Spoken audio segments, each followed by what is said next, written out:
So Belize City got established roughly around 1623. Scrap that. 1638.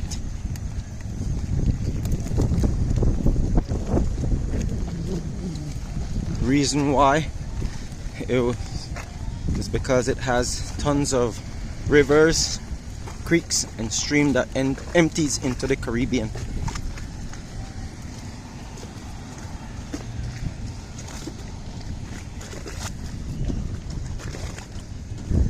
It was also known as Belize Town. It was also a Maya settlement too, prior to it being Belize Town. It was a Maya settlement known as Holtz. You know, I could get that pronunciation wrong because I'm Creole. Two cruise ships look like they're out in the distance.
So some of the information, educational stuff, thought that Belize is below sea level, and then some of the information is coming up that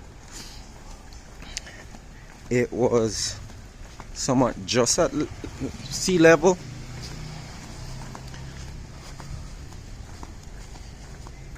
But it's great to see the city the way how it has developed. Had mangrove, and it was the original and first capital of this great nation. It just got hit by Hattie hurricane and destroyed most of the city, or a lot of the city, so it was moved inland to Belmopan.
Heading towards the swing bridge.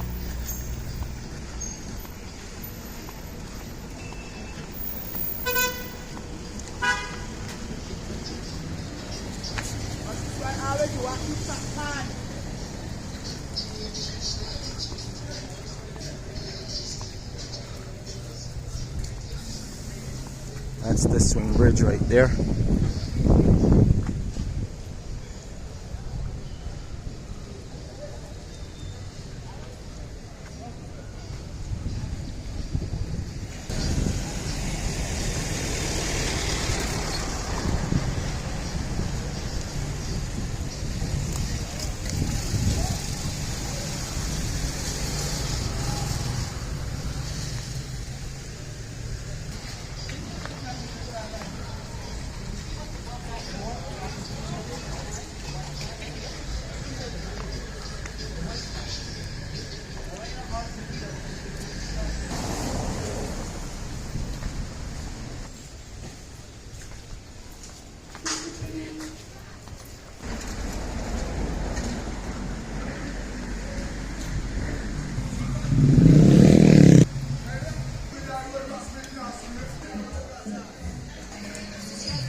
The faces that do you see anybody look like one Spanish is not information on a 16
So this is Lands Department in Belmopan, the nation capital.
This is the reason why I took a hike here today. So that right there, Colombian consulate over there.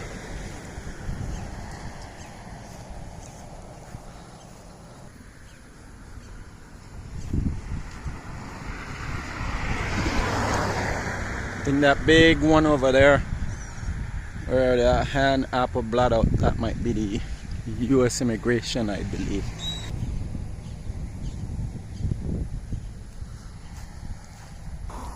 Yes, indeed it is the US immigration over there.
Belmopan Hospital.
Okay, trying to tap into this just for a smidge.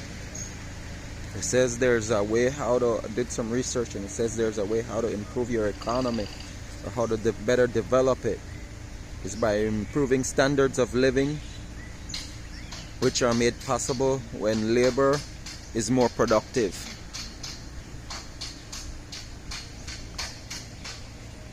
So for that to happen, I think you need to inject more education, teaching, you know, having the labor, the workforce taking classes maybe once a year in their retrospective field: plumbing, electrical, AC, construction, technology,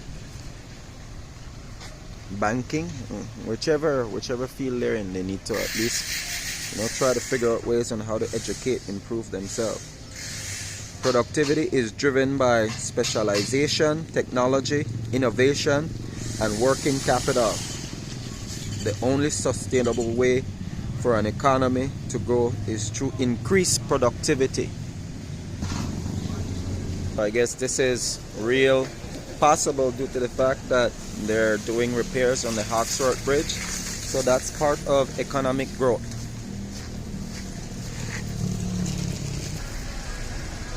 So I also found out for economic growth and how it's driven by consumer spending. I don't think they were allowing me to record what I wanted to record just now, so that's why I am capturing this building. Because part of that is like renovating office and improving infrastructure, which is government buildings and stuff like that. As the population grows, you also have to improve the buildings to accommodate for the growth, which is people growth. So it's driven by consumer spending and business investment. So if someone owns a company, they have to maybe expand, open another branch,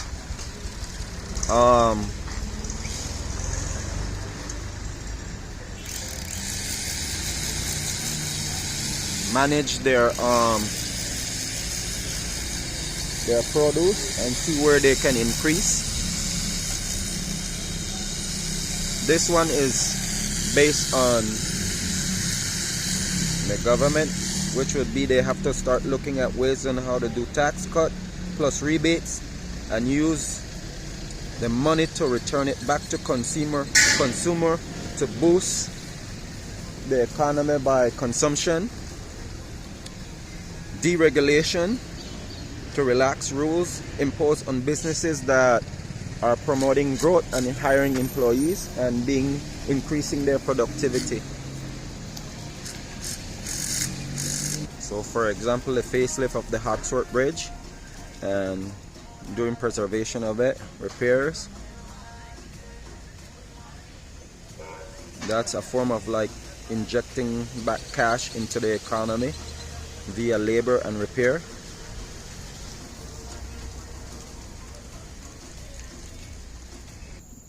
So look where the rain that's been happening here during rainy season, the wet season, definitely impact the place.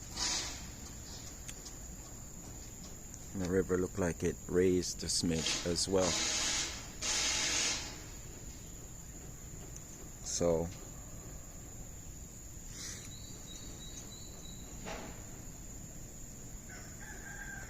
one way for growth that is driven is the advancement of technology, productivity, and population growth. The accumulation of capital is also driven, and it allows the central bank to become wealthier in a country, and as the central bank becomes wealthier, profit from trade can be injected back into the economy to help sustain growth. Tourism as well. I can hear the toucan across the way going off. But due to the fact that there's cars and stuff moving in my voice, you might not be able to pick it up.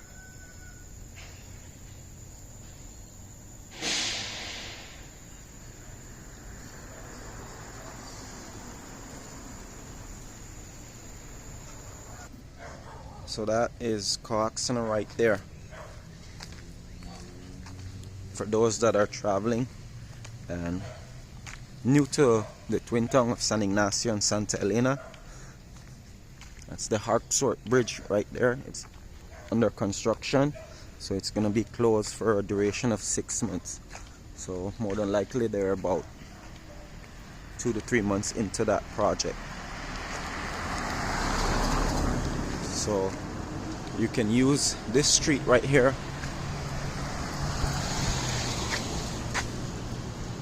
to drive back here and get parking. You can park at the library section as well, but it's a $2 fee. You got this park and the police station as a landmark. You can use Atlantic Bank as a landmark as well. I don't really know the names of the street, and trying to get the names is not going to be easy. So advancement in technology, that helps to bolster and build the economy. This is an office right here where they hire employees based on technology. So what I can do is try to find out the names of the street and the park, and if I get it, you can check the description. I might be able to put it in the description, and if I don't say it in the video live. This is a one-way street. There are several places that you can park if you're trying to make it to Coaxana. So you can park in the area that I'm standing at currently. So things are happening in Santa Elena. Greatly appreciated and much needed. So for an economy to develop and grow, the region have to typically take a little thing like, okay, the nation or the country have to basically take a little break, look at regions that typically have an abundance of wealth via resources and the availability of its residents and citizens, the availability of its citizens and residents tends to demonstrate better results.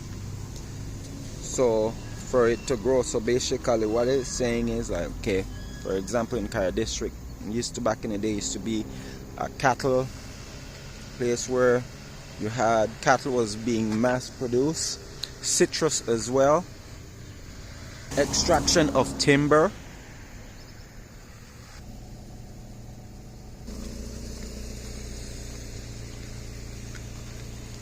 tourism.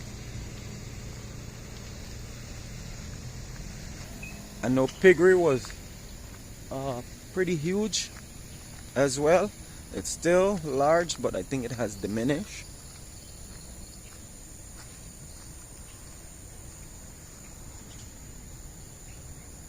Sports and education.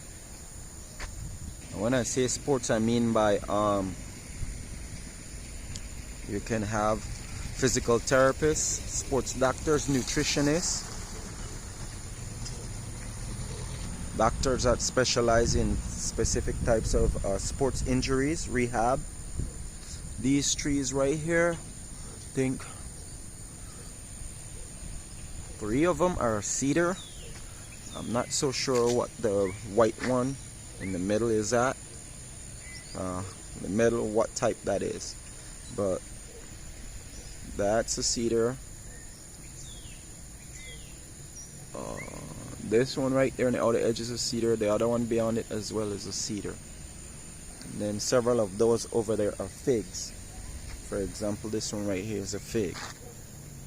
So a developed economy tends to demonstrate a better results on measured index, which are ways to measure economic and non-economic factors of a country.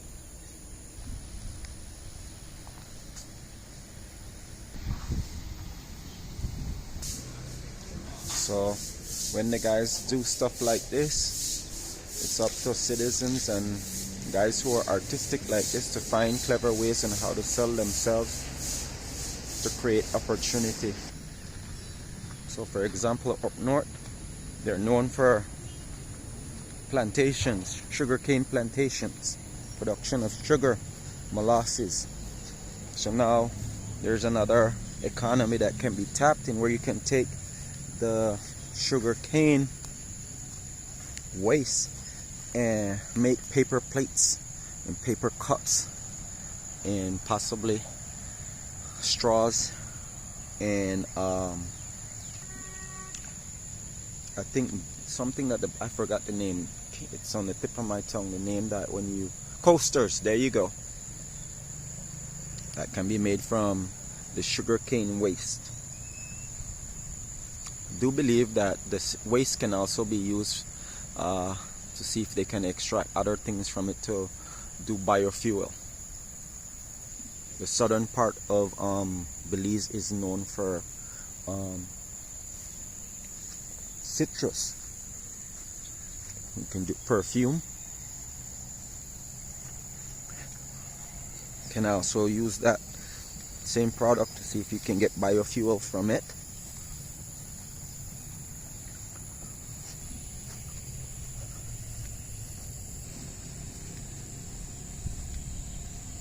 I do believe this is a berry tree. You can make berry wine as well, jelly, but you gotta start planting the trees. It says to sustain growth, you gotta tap into clean energy. I just stated biofuel, making biodegradable products. I do know that there's a way to make paper plates using items from the coconut palm. You can also use some of the fabric from the coconut palm to be a starter, a fire starter or a fuel starter to get fires going. I know Belize extract and export crude oil.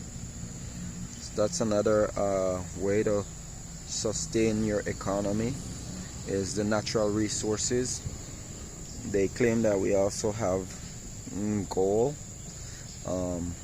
that can add to it. Managing products that are being confiscated, like when timber is being logged illegally, instead of destroying it, finding better ways to use it to build the economy and create jobs. Applying advanced technology that is based on sustainable and recycling of waste. Advanced technology methods for sustainable and recycling waste. Inject that into your economy. Create opportunity.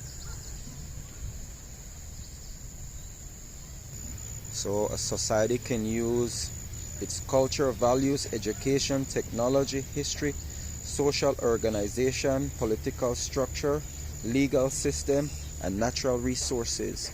Technological evolution as well.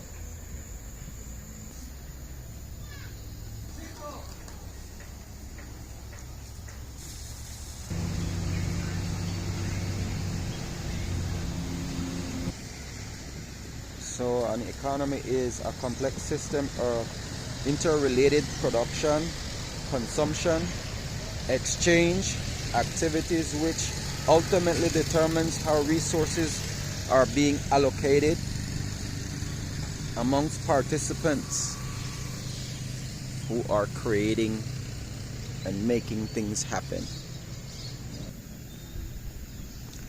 The economy consists of consumers who buy products, service. Okay. Economy consists of those who buy products, provide service, who employ, and those who make goods. So the government's role is to recognize various levels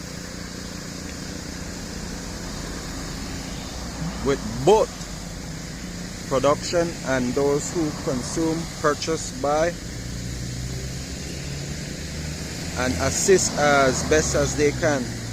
The government also is responsible to purchase and buy products, employ labor, and levy taxes. Assist with producing products that the nation can export and the stuff that it imports. Balance the two and maximize profit.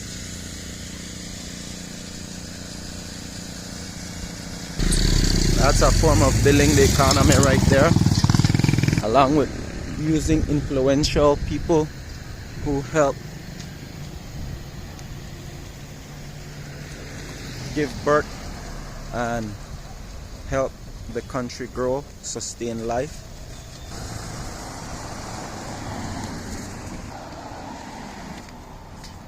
Oops.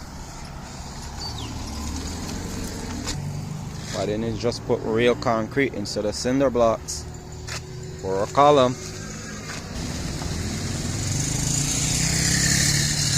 So that little mistake right there is a way to show, okay, you made a mistake. Now when they repatch it and replace that section, pour a column, take the cinder blocks, recycle the same poles and use it maybe in the same area or put it somewhere else. Recycle and reuse the material that you considered unusable. How my mind works is kind of like difficult, because the deck that they're putting there in San Ignacio, I can't comprehend why they didn't raise it to where they can utilize the under part of it for La Ruta Maya and other river functions like river regatta.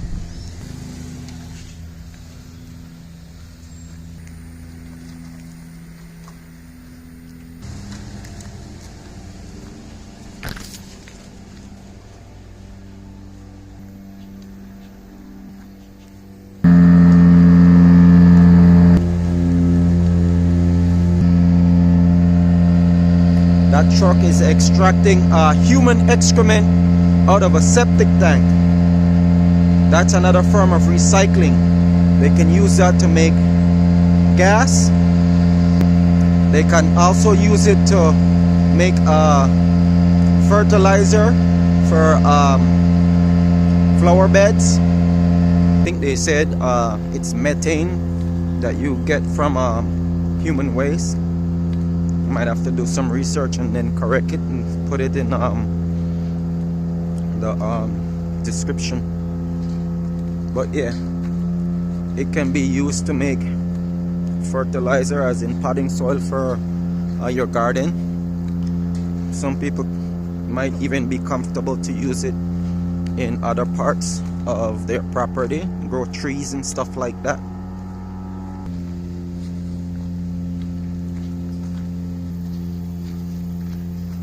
Okay, it also says for it to sustain its economy is to help grow the economy by making sure lowering unemployment, creating jobs to lower unemployment, which would allow steady growth, inflation, and increase in new home construction. So we gotta find ways on how to create jobs by building homes, factories. Find ways on how to inject optimism to bolster and increase consumer confidence, measure index and increase gross domestic product. It's a lumber yard, so that's a part of it right there. Architecture, form and construction. Cabinets over there. I'm not in the mood to make noise to see if this is a working woodwork shop or furniture shop. I guess if anyone is interested, they gotta come and figure it out for themselves. There's the citrus factory over there as well.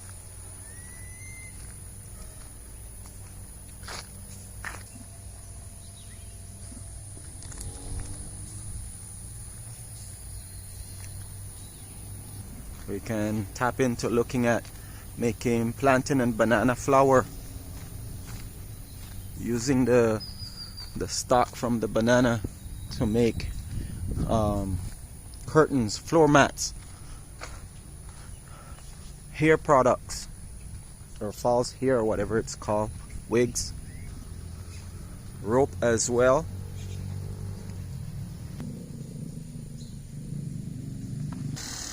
Possibly bags and stuff that you can use to make it, utilize it by applying it with other products.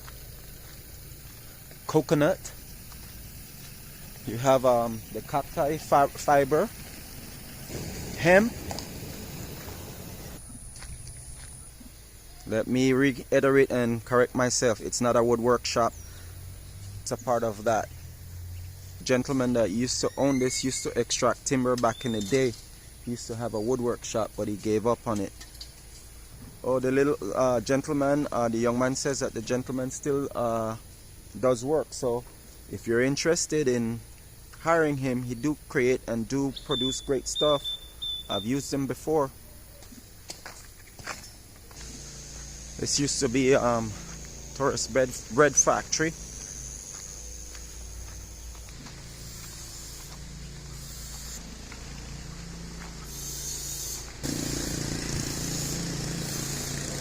No way that went down so fast, man. I came this way because I knew they had some materials back there that could be used to recycle. It's a dud. This is St. Andrew's Anglican School.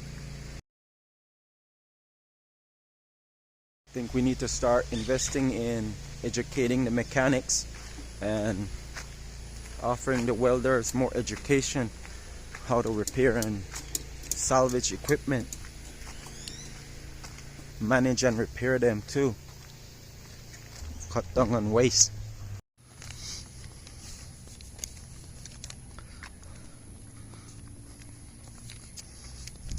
Hello once again, welcome to Little Belize.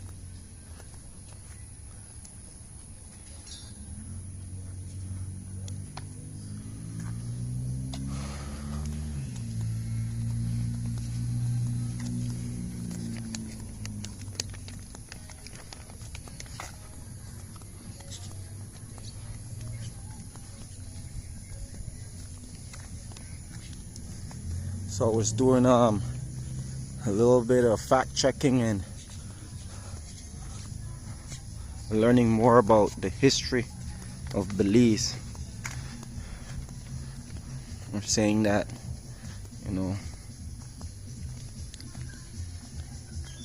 if a society is struggling to govern itself and take control of its current and future economic security, you gotta look at ways why it's an uphill battle or there's so much delay and power struggle. Part of that is examining history. So I found out that they had, let's say, about maybe, it's kind of tough to put a number on it, but they had Belize had some several slave revolts that was, you know, pretty intense.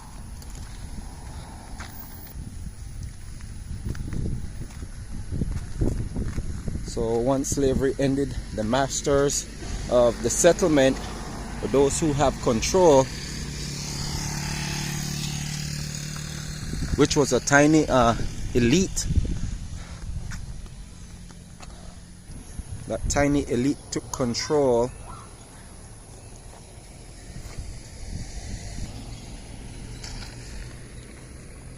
by holding the entire country under siege and preventing the freed slave from gaining access or having access to land. So what they did, they held the country under a submissive dictator rule, and those are my words I'm adding in, for over a century, or roughly a century. So what they did and how they did it was to control the free slave by a combination of wage advance and company stores, and preventing ownership of property. So that was pretty clever and wise.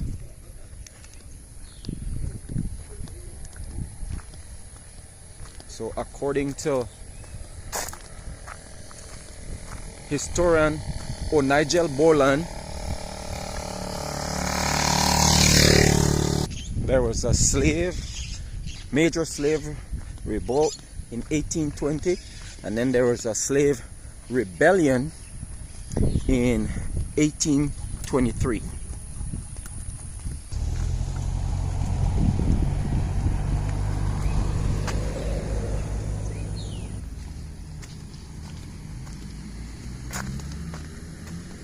Whew. Wish I checked that huge pothole right there, filled with muddy water. So even during slavery, they recognized that you had to provide something to the global economy, and for the nation of Belize, it was the extraction of timber. I found out that they were also using the timber to make dye, and they slowly merge and migrate into harvesting mahogany, because part of the treaty and the territorial claim and dispute between the Baymen and the Spaniards was that the settlers could not produce or own plantation, which would be the type of plantation that would allow them to grow produce, veggies and tobacco, sugar cane and all that stuff. They just allowed them to extract the natural resource, which was timber at that time. And the logwood was used for dye, and using it to repair ships. Like I stated in other videos before, that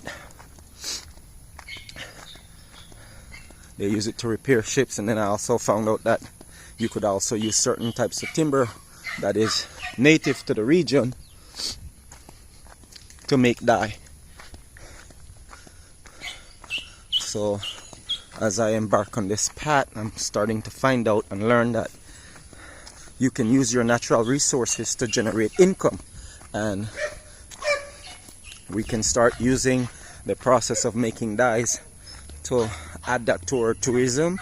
And if it's something that is, very successful, we can also see if we can export dye and see what other things that can be gained from that type of industry.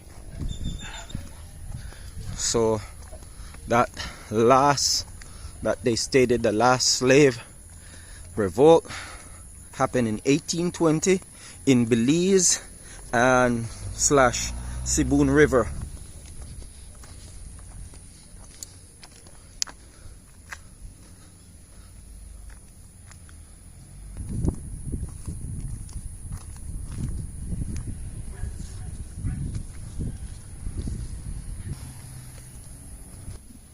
So this right here, I think we call it chichibe, and it's also a herb.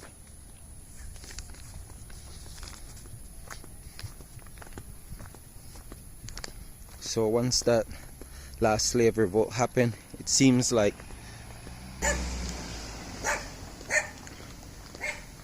they had another large non-violent rebellion that took place, and it was brutally crushed by the colonists. And under John Murray, they killed an estimated of total fighters range from roughly about 200 to about 500 men and women. After the insurrection was put down, the government sentenced another 45 men to death and then executed another 27 more. So trying to get like the total amount of slavery or enslaved people in Belize from 11 to right up to 1823 or 1830. That was not an easy task. So according to the last settlement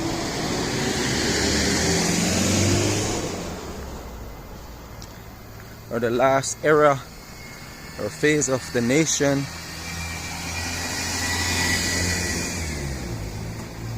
when slavery ended, it stated that they roughly had about 2,500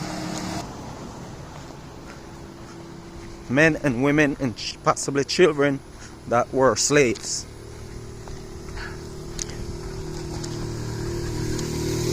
Then they had approximately another 400 to about 600 freed colored people who had gained their freedom some way or another. So in total, it stated that the census was roughly 3,000.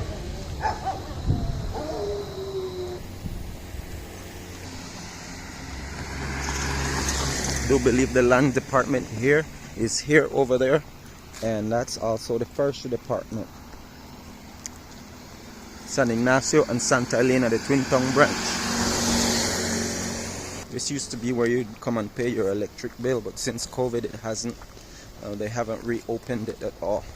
So you go to courts and you pay your electric bill there. So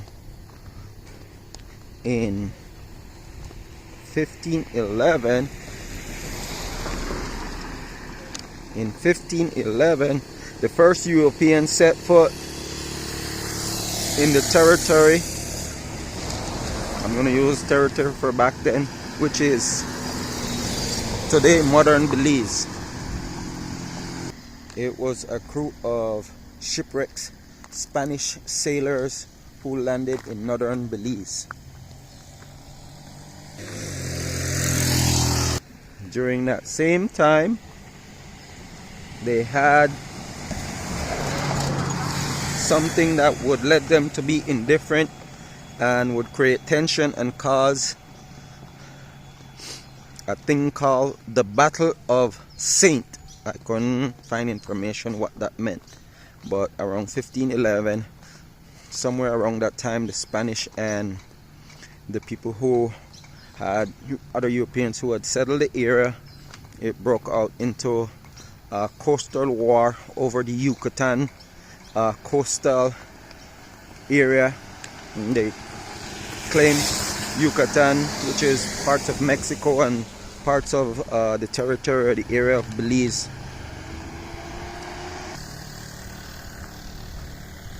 So that thing was a conflict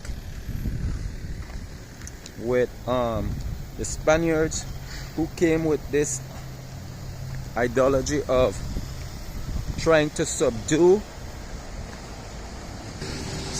dominate, and take control of the region, which is current day Belize, which they also lost. Used to be a creek that ran through here back in the day. Used to be all year round. Sounds like it's still going, but it's down to a trickle because it used to be a little bit deeper than that, or had more water in it.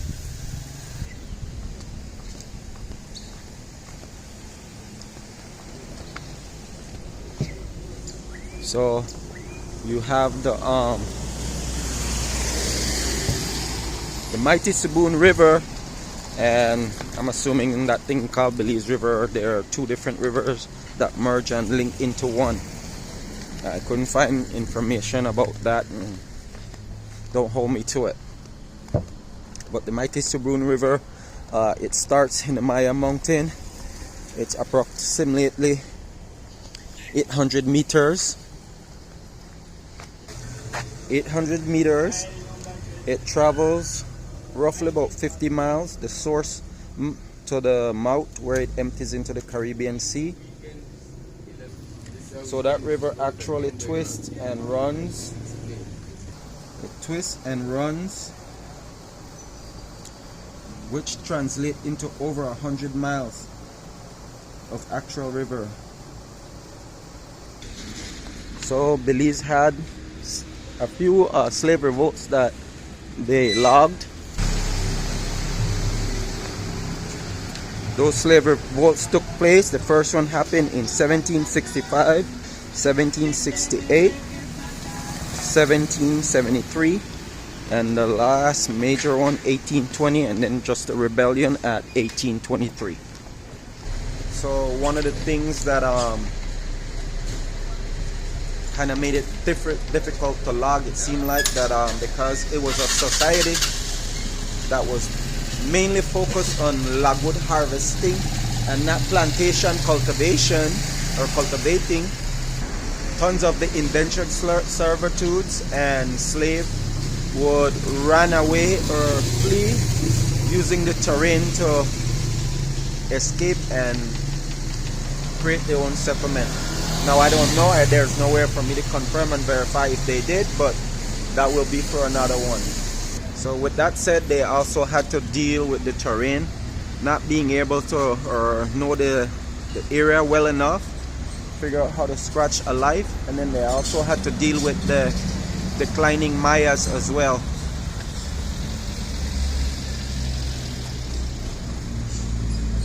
So around the time Cristobal Colon came through, the Maya society, Maya civilization was in a steady decline, as the first settlers that landed here in 16 something, it was more of like the Mayans were mainly living as like hunter-gatherers in small villages or tiny villages or communities.